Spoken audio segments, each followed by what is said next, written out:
जय श्री राम। मनुष्य को सुखद जीवन जीने के लिए क्या करना चाहिए, यह बहुत ही महत्वपूर्ण विषय है और आज मैं सभी देशवासियों को इस विषय को बहुत संक्षेप में रखना चाहता हूं। मतलब क्या है, जब व्यक्ति को कुछ अच्छा करने का भाव होता है, कुछ परमार्थ करने का भाव होता है, दूसरे को सुखी करने का भाव होता है, दूसरे को सम्मान देने का भाव होता है, तो उससे क्या होता है, एक आत्म संतोष प्राप्त होता है।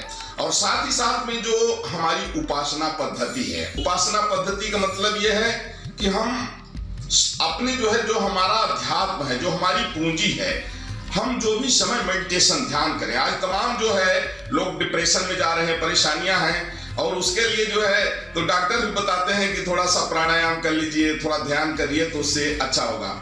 माने स्वस्थ रहने के लिए सबसे पहले जरूरी है कि हम भगवान का, उस परमात्मा का जिसने सब कुछ दिया है, उसका हम ध्यान करें और उसके प्रति हम आभार व्यक्त करें कि हे ईश्वर, आपने मुझे सर्वश्रेष्ठ मनुष्य शरीर दिया है, तो मुझे आप ऐसी कृपा करें कि मैं मन वचन कर्म से कुछ ऐसा कर गुजरूं संसार में कि मेरे जाने के बाद भी आने वाली जो पीढ़ियां हैं वो उनके लिए सुखद हो।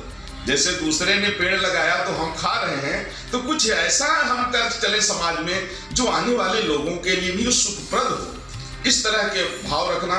जब व्यक्ति दूसरे को सम्मान देने का भाव रखता है, दूसरे को सुखी रखने का भाव रखता है, परमार्थ का भाव रखता है, तो ईश्वर की कृपा से उसका जीवन सुखमय हो जाता है।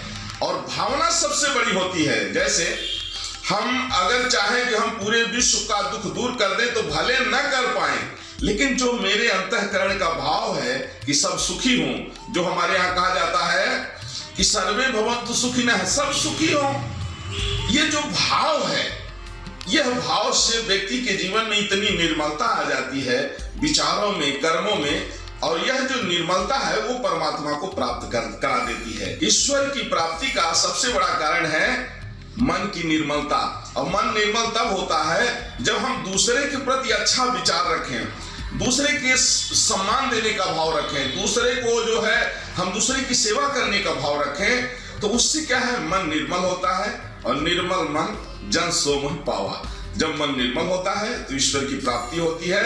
मनुष्य का मतलब यह है, देखिए, हम अगर मनुष्य बन गए तो समझिए कि सारी उपलब्धियां अपने को प्राप्त हो गई। मनुष्य मतलब मानवता आ जाए। मानवता मतलब हम दूसरे का सम्मान करें, दूसरे को सुख देने का भाव रखें।